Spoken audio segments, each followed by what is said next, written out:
आप मेरी बात का बुरा मानो या अच्छा मानो, एक तो ये टूरिज्म और दूसरा ये विकास। सिर्फ और सिर्फ यही दो चीजें हैं जिसने हमारे हिमाचल को बर्बाद करके रख दिया है।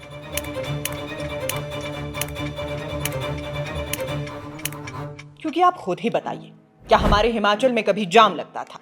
नहीं लगता था। क्या कभी हॉर्न का शोर सुनाई देता था? नहीं सुनाई देता था। मगर हमारी सरकारों ने पूरे देश भर को हिमाचल में बुला लिया कि आप यहां आओ, हॉर्न बजाओ, जाम लगाओ, कूड़ा फैलाओ, और जब तबाही मचे तो अपने घरों में जाकर दुबक जाओ और बैठकर टीवी पर देखो हिमाचल की बर्बादी का तमाशा। हमारे पूर्वजों ने पहाड़ों के कोने कोने में घर बनाया। हमारे देवी देवताओं ने जंगलों बाएबानों में अपना बसेरा बसाया ताकि वो इस दुनिया के जंजाल से दूर रहें। मगर ये इंसान चढ़े जा रहे हैं पर्वतों पर जैसे कोई रेस लगी हो ऊपर जाने की। और हमारी सरकारें इन्हें कभी 2 लेन तो कभी 4 लेन तो कभी 6 लेन सड़कें बनाकर तोहफे में दे रही हैं कि आप तो फन करने के लिए पहाड़ों पर जाइए और जो थोड़ी बहुत हरियाली बची है उसे भी ले जाइए। नस्ते नाबूद कर दीजिए हिमालय को भी और हिमाचल को भी। और जब इस पर सवाल उठाओ तो हमारी सरकारें हमें बताती हैं कि ये तो तरक्की है।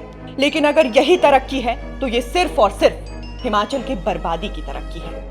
क्योंकि ये सड़कें, ये पुल, ये सुरंगें सब हमारी प्रकृति का बलिदान लेकर खड़ी हुई हैं। पर्यटन के नाम पर हमने अपनी आत्मा बेच दी, विकास के नाम पर हमने अपनी जड़ें काट दी, और हमारी ये रियासत जो कभी देवभूमि कहलाती थी वो अब सिर्फ हॉलिडे डेस्टिनेशन बनकर रह गई है। हमने अपने ही घरों को होटल बना दिया और बाहर वालों को ठेकेदार, और उससे जो थोड़ी बहुत रोजी रोटी हमें मिल रही है उसी के लालच में हम सब चुप हैं।